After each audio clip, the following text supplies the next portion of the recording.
Welcome in, everybody, to a special crossover episode of Locked On Hoosiers and Locked On Buckeyes. Thank you, everybody, for making us your first listen every day. Today's episode is brought to you by Upside. Download the free Upside app or use the promo code LOCK to get $5 or more cash back on your first purchase of $10 or more. Hoosiers and Buckeyes set to meet this weekend. I'm your host over at Locked On Hoosiers, Jacob Rude. Obviously, Jay Stevens here, the host of Locked On Buckeyes. This meeting between the Hoosiers and Buckeyes traditionally has been a interesting one at times, but Jay, these are two programs on two entirely different levels right now. How have the Buckeyes been going so far this season? Number two team in the country. I think it's where you can start right there. Not saying that they have been playing the best ball of late, but they are the number two team in the country. The Buckeyes undefeated 9-0 this year. Started off the year hot, 6-0, beating everybody. Really good hard-fought win against Notre Dame. Then you come out, play two lesser opponents, and then you get in the Big Ten play. You're rocking, you're rolling, and it's quickly and easy to see that the Big Ten opponents are not up to their standard. Post-bye week, the story has been a little bit different. The play has not been as elite as it was during the first part of the season. Last week against Northwestern, you look at the final score and the stats, you're wondering what happened. It was one of the wackiest and weirdest games I've ever watched Ohio State play in my lifetime. However, the Buckeyes were victorious in some abnormal and weird weather conditions. Probably some things we will never see ever again as we watch football. But the Buckeyes are 9-0. I think that's a story, and they are putting themselves in a spot to be in the playoff at the end of the season. Yeah, I mean, we're going to talk about the Bet Online odds here in a little bit. We look before the show starts. I believe it's Buckeyes by 40.5. So realistically, this isn't a game that you're going to pin as an upset bid. And if Ohio State's going to lose this game, it's probably going to have a lot more to do with stuff Ohio State isn't doing than stuff that Indiana is doing. So, I mean, kind of looking back to last week, there's obviously not going to be like 700-mile-an-hour winds or whatever it was against Northwestern. But when Ohio State has struggled, I mean, what's been some of the root causes of that? So, Jacob, I want to piggyback off of that wind gust sarcasm you just threw at everyone here listening. They probably felt it and felt a gust of wind go across their face, just like C.J. Stroud felt a week ago when he was throwing the football. It's funny how numbers go. At first, I heard, and I was looking at the weather, 25 to 30 mile per hour wind gusts throughout the game. All of a sudden, at kickoff on the TV, 40-plus mile per hour wind gusts are expected throughout the game. Molly McGrath on Instagram, 50 mile per hour wind gust. Ryan Day in a presser, 80 miles per hour. He was told went through the stadium. I don't know how the inflation hit so crazy like it's hit the grocery store, but that's how it was with the wind that was there in the windy city. I forget your question more about Ohio State, but I had to get that comment out there. Sorry, I got so into it. What was your question again? Yeah, I mean, just when Ohio State has struggled this year, like they did, you mentioned last week. What's kind of been the issues that have plagued them? Mainly on offense. And that might be the weirdest thing that I would have said. I thought I would say at this point of the season. Offensive line blocking, as things got better, as you're playing better opponents, offensive line blocking and the consistency up front has been an issue. Last week, Marvin Harrison Jr. seemed to be the only guy that could get open, and Northwestern did a very good job of cloud covering him and having two guys around him throughout most of the game. Emeka Egbuka, Cade Stover, the tight end, Julian Fleming. A lot of times, those guys weren't there. Now, granted, I will say the win was crazy a week ago. I just went through a long thing of what I saw throughout and how things have progressed throughout time. But it's offensively. Defensively, things have been pretty well, better than expected, better than advertised. That has been Jim Knowles. But offensively, running back depth, running back injuries have been an issue. Now you got an offensive lineman hurt. Will he play this week? Probably. If his backup plays, it probably will not be an issue. But the biggest issues have been offensively and coaches and lack of adjustments. I didn't think I would say that about Ohio State's offense in 2022, Jacob, but here we are. I mean, I look back to last season in the game in Bloomington. It was nasty weather for that game, but that game got out of hand real quick because of that Ohio State offense and putting up 44 points in the first half. You obviously lost a couple of the best receivers in the country. What is this offense when it's working? I guess when it isn't struggling, is it still kind of this high powered, high octane offense led by CJ Stroud? Yes. Yes, it is. High power, high octane offense led by CJ Stroud is a great way to put it. And I say it that way on purpose because it's all about the offense. It's all about Stroud. It's all about his arm, not his legs. And you mentioned Olave and Wilson who are not on the field this year. Neither is Jackson Smith and Jigaba, who I do not think will play this week. He's been nursing a hamstring injury, came back against Toledo, left the game. I think he came back. I want to say against Iowa post bye week, left the game there again.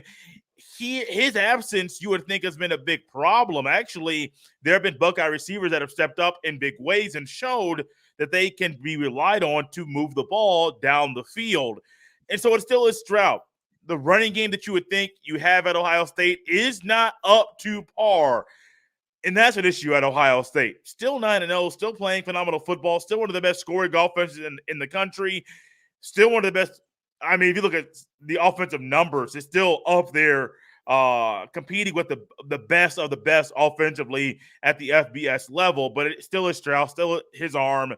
A lot of an air raid offense Ryan Day is running, and when it's clicking on all cylinders, we saw how quickly things can change against Penn State. When you're down 21-16, next thing you know, you score 4 quick touchdowns, and Penn State has no idea what just hit them.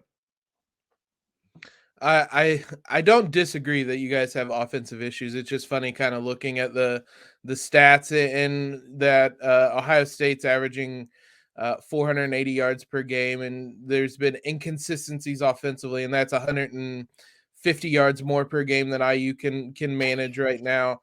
Last thing I wanted to mention or discuss is the defense, because IU, the crux of their issues have been an inability to block on the offensive line. How much pressure is that front seven kind of capable of creating? And is it a group that can get to the quarterback? Yes, it is. The pressure from the front seven is not just from the front four. It is from the front six. Ohio State runs 4 down linemen, 2 linebackers. But yeah, so even if you want to bring in a blitzing safety, you could add 7. Yeah, there's pressure that's going to be put on there. And as Larry Johnson, the elite developer of defensive linemen that he is, he's going to realize the offensive line of Indiana is not good. Yeah. I remember a game, it was Indiana versus Ohio State. It wasn't last year's game, but I think it was a few years ago. And I want to say the left tackle, was it Caleb Jones? I think that's his name. He was going up against Chase Young, maybe 2019. Now, granted, Chase Young is crazy, but Chase Young just ate him for breakfast, lunch, and dinner and had a midnight snack. I mean, he did that the entire game when they were going up against each other. If JT Tuimoloau is left on the field, he's not Chase Young in that skill set. Their skill set's different, but he can be dominant in this game like Chase Young was back in that game. I believe it was 2019.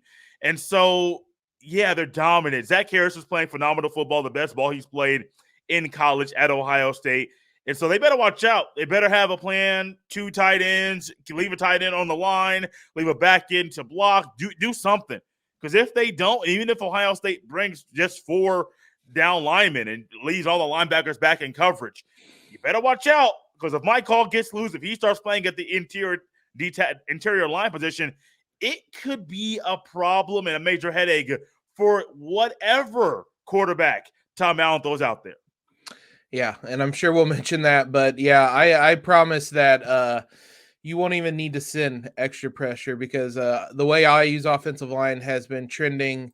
You can do 4 down linemen and you're going to get to the quarterback. I hadn't thought about that Chase Young game in a while. That needed to come with a trigger warning because I remember it. It was 2019, 2.5 tackles for loss, 2 sacks, just obliterated the offensive line. But Yeah, this IU team is not trending in the right direction, and we'll talk about that here in just a minute. Before that, though, we want to talk about the sponsor of today's episode, Upside. Inflation has us all thinking about different ways to cut back, whether it's driving less, dining out less, or buying less from the grocery store. We can all agree there's nothing fun about less. That's why we started using Upside. Upside's an incredible app for anyone who buys gas, groceries, or dines out. We all do those things anyway. With Upside, we don't have to cut back because we get cash on every purchase. It's very simple. There's a gas station right down the road from my apartment that just drive to, check in on the app, claim the offer, fill up your gas as normal as you typically would. About 24 hours, you'll get a notification on your phone that you had money added to your wallet. It's simple. To get started, download the free Upside app, use the promo code LOCKED, and get $5 or more cash back on your first purchase of $10 or more. In comparison to credit card rewards or loyalty programs, you can earn 3 times more cash back. Download the free Upside app or use the promo code LOCKED to get that $5 or more cash back on your first purchase of at least $10. That's $5 or more cash back on your first purchase of $10 or more using promo code LOCKED. Jacob, the Indiana Hoosiers, as we continue our Locked On crossover, you've heard about the Ohio State Buckeyes and their season, story, issues, players that can do some good things on defense. But I mentioned a while ago, before we hit the break, about the quarterback situation. I do that little nugget out there on purpose because I've watched the Locked On Now from you, and you discussed how the most recent game, I believe it was against Penn State, where Indiana got mollywopped, destroyed, final score 45-14. Indiana used so many quarterbacks. Could you please explain the signal calling situation and who Ohio State might see play quarterback for the Hoosiers of Indiana? Your guess is as good as mine. No. So for this game, it does look like Connor Bazelak is going to be back. He was up to last week the quarterback that had played every down aside from one attempt for Donovan McCauley. So IU went into the bye week. There was no indication of anything that there was going to be a quarterback change. Come out of the bye week, Tom Allen makes some kind of vague comments about there being a change. Ultimately ended up Bazelak was banged up because he's getting smoked half the plays because our offensive line can't block. He was banged up. He didn't play. What happened after that was a mess. IU went to who is technically its backup quarterback, Jack Tuttle, who I believe started against you guys last year. He is in the transfer portal, actively in the transfer portal. He is transferring away in December. And I don't recall a situation ever where he has announced he's going to the transfer portal and a team playing that guy at quarterback. It was bizarre. Unfortunately for him, he got injured. They don't know the full extent. He should be healthy for like next season and moving on, but he goes out. So the idea then, the whole time, the presumption was that Dexter Williams, who's been kind of the heir apparent for a while at Indiana, he would be the guy that would come in and start even before Jack Tuttle. Bizarrely, IU went to a true freshman, Brendan Sorsby, who was an unheralded recruit, committed really late in the process. He wasn't even dressing at the beginning of the season for games, and they went to him. It predictably went really bad. And then just kind of at that point, we assumed Dexter Williams was hurt or something. He was not, because then Indiana was like, well, this is going bad. Let's put Dexter Williams out there. It was the best that IU's offense looked, but it was an absolute mess is the PG way. I will say that. And so if Bazelak gets hurt, which there isn't like one injury he's dealing with. It's just kind of general. I mean, I joke, but it's literally just the beating he takes every game. He's kind of he's favored his shoulder a couple times. At this point, if Bazelak gets hurt, it would be Dexter Williams. It sounded like Tom Allen was impressed by him more than anyone else. Jack Tuttle's obviously hurt now. Bazelak is a more traditional quarterback. Dexter Williams is kind of this dual threat.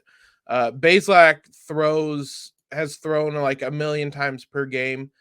He's thrown 379 times in 8 games.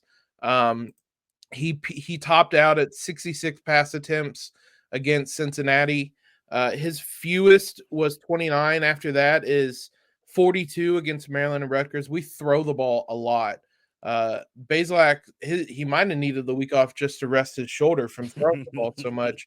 But yeah, right now it sounds like Connor Bazelak is going to be the quarterback. If he's out after that, it could get wild, because what we expect to happen certainly did not happen last week.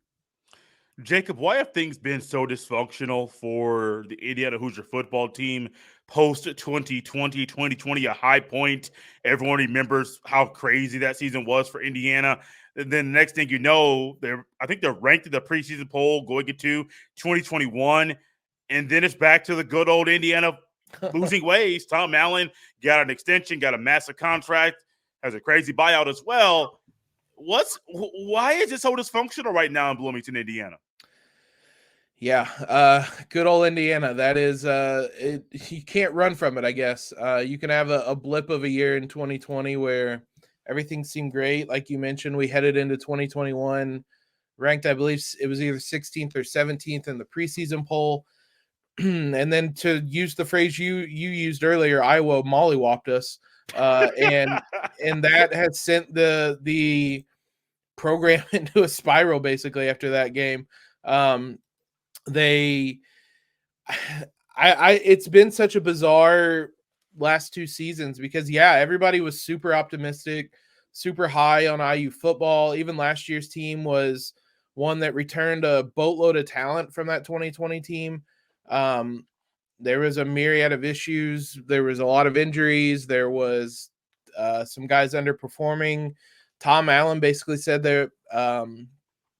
I can't remember how he phrased it exactly, but the message was basically some guys didn't work as hard now that there was kind of the success they experienced, and they didn't work as hard in the preseason and things like that. And so you would have thought last season would have been a wake-up call, and that's seemingly how Indiana treated it during the offseason. They fired the offensive coordinator, the defensive coordinator leaves, all sorts of members of the coaching staff leave. They have a new running backs coach, wide receiver coach, coordinators on both sides of the ball. Tom Allen takes over defensive play calling duties. It seemed like Indiana was trying to clean house and kind of exercise the demons of 2021 and try to move on. A little bit, it seemed like that early in the season. They did start 3-0. It was a very, clearly it was not a very real 3-0. They beat Illinois, which is looking more and more inexplicable as Illinois keeps winning. Illinois pretty much shut Indiana down for that game. But then Indiana had a 75-yard drive basically as time expired to win that game. They beat Idaho in a game where they were trailing at halftime to an FCS team. They beat Western Kentucky. They needed a missed field goal and a blocked field goal at the end of regulation and overtime to win that one. And then they have just kind of been found out the rest of this season. Cincinnati whooped them. Nebraska won on the road after firing Scott Frost, and then it's been kind of ugly since then. Things have kind of spiraled. The offense, the crux of the issue on the field is that the offensive line just cannot block. And I know I've mentioned that a handful of times. It was the issue last season. But one of the only coaches that wasn't fired was the offensive line coach. And he was fired mid-season for whatever that was worth. But IU has really struggled to block. And when you can't block anything, it just completely derails whatever you want to do offensively. So it's just been kind of spiraling downwards. The offensive line has kind of been the issue the last 2 seasons. Um, it's hard to put a finger on anything else though, because Tom Allen hasn't changed who he was that everybody kind of fell in love with in 2020. He's still that same crazy energetic coach and whatnot. It's just been a lot of underperforming on the field, which it's led to him growing more and more on the hot seat. Jacob, if you could quickly, last thing I got for you. We talk about the dysfunction and the bad situation with the quarterbacks. Could you give me 3 guys quickly who are bright spots for this football team? Yeah, well, Deshaun McCall is going to be one of them. The true freshman, the highest ranked recruit IU's ever had. He is a linebacker slash kind of edge rusher defensively. 5.5 tackles for loss, 4 sacks this year, 38 tackles total. He's been awesome and one of the most fun players to watch. Honestly, Aaron Casey as well. He's a senior linebacker who stepped in. Micah McFadden having left last season to the NFL. Aaron Casey stepped in, filled that hole admirably as a senior linebacker. And then I'll throw one more kind of dark horse name, Jalen Lucas. He another true freshman that statistically, I mean, he only has 207 yards this year. He's gotten more and more touches on the field. Really explosive player. IU's worked to get him on the field more and more this season. They were able to get him on the field a fair amount last week. I would expect that to continue this week, but easily the most explosive player IU has offensively. You've heard it from the man himself, Jacob Rude, the host of Locked On Hoosiers, getting the lowdown and the breakdown of the Hoosiers football team. You heard the Buckeye side from myself, Jay Stevens, the host of Locked On Buckeyes. But what do these hosts, the 2 of us, think the score will be, the game will go down? What are our thoughts about how this game will be played? We will share those next right here on this Locked On crossover featuring Locked On Hoosiers and Locked On Buckeyes. This episode is brought to you by Bet Online. BetOnline.net is your number 1 source for sports betting info, stats, news, and analysis. Get the latest odds and trends for every professional and amateur league out there, from football to basketball to soccer and esports. We've got it all covered at betonline.net. And if you love sports podcasts, you can find those at Bet Online as well. We're always the fastest and easiest way to get your betting fix. Head to betonline.net today or use your mobile device to learn more about the trends and action. Bet Online, where the game starts. Jacob, I'm going to throw it back to you and continue this fun journey talking about the matchup between these 2 teams on Saturday afternoon. Yeah, I would just say one thing we can do before we do a prediction. I guess what is going to be the key for Ohio State if they are to kind of get over their inconsistencies or struggles last week? What's going to be, to you, one of the keys to winning this game on Saturday? Playing Ohio State football.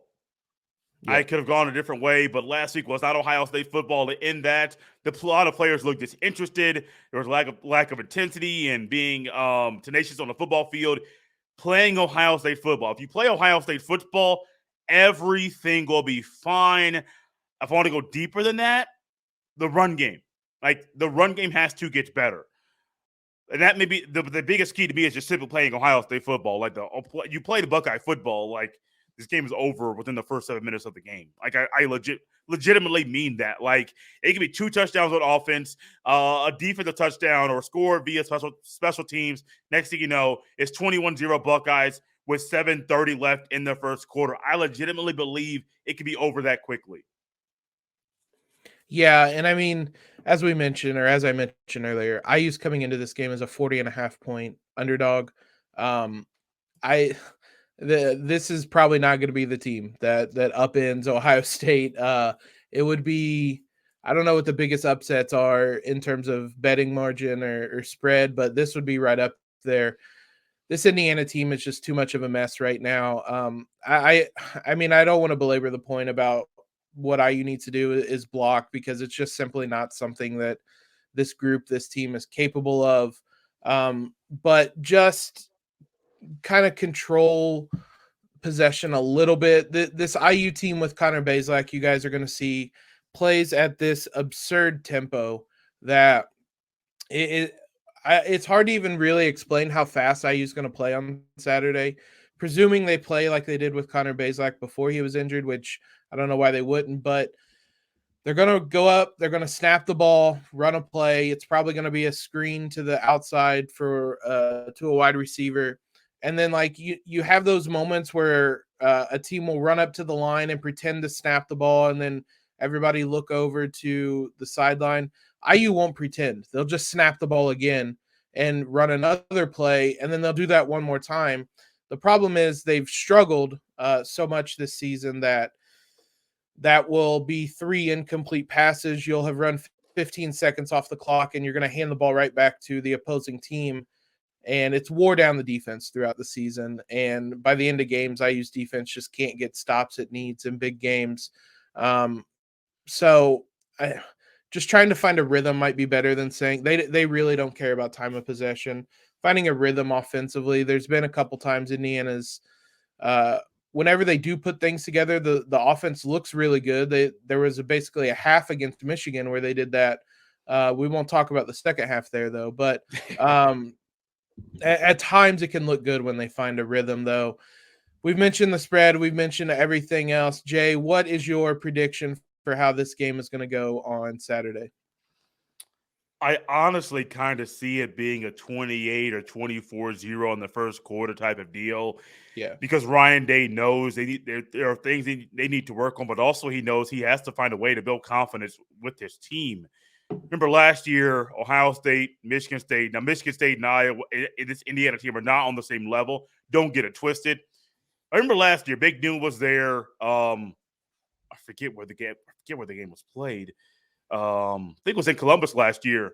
And then Ohio State just came out. Now, granted, Kenneth Walker III did go down in that game. I think he had a concussion. But outside of that, like Ohio State came out early, got on top, pounded them. Yeah. Michigan State had no answer.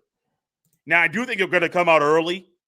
Indiana's not going to have an answer for anything that's going to happen in this game. I just see I see the offense starting to get back to who they are. Not trying to force the run, even though you believe you need to run the ball a lot and well to win a championship. But get back to doing what works. You have 3 really good receivers, 2 of them, one of them being a guy who might win the Blitnikoff Award at the end of the year. You have a really good defense. Let them do their job. Jacob, I could easily see this game being having a final score 52-6. Yeah. I think it could also be the first time this season. Well, first time this season for sure, but the Buckeyes could hold an opponent to single digits in back-to-back games. Whatever you want to say about the offense last week against Northwestern, the defense as well, holding any opponent to single digits is huge. Doing it in back-to-back weeks is huge. I don't care if it's lesser opponents. It's huge. It should be done. And I do believe it could be a 52-6 outcome at the end of this one. Yeah, I mean, I look back to last year's game that had a 54-7 final score, and it feels like it'll be somewhere right around there. It's just going to be a matter of when Ohio State calls off the dogs, basically, how much they want to do offensively before they pull out CJ Stroud and everyone else. Yeah, I mean, it's just a matter of how much Ohio State's going to win by. 48-7, 52-7 or 6 or whatever. It's going to be right around there.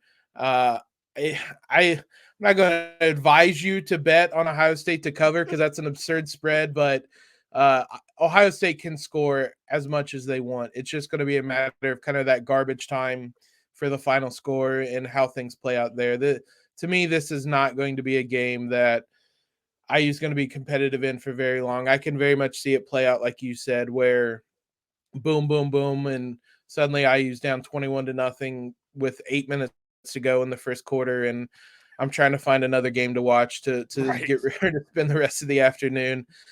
Thanks again, though, guys, for making us your first listen every day. For your next listen, check out the Locked On Sports Today podcast.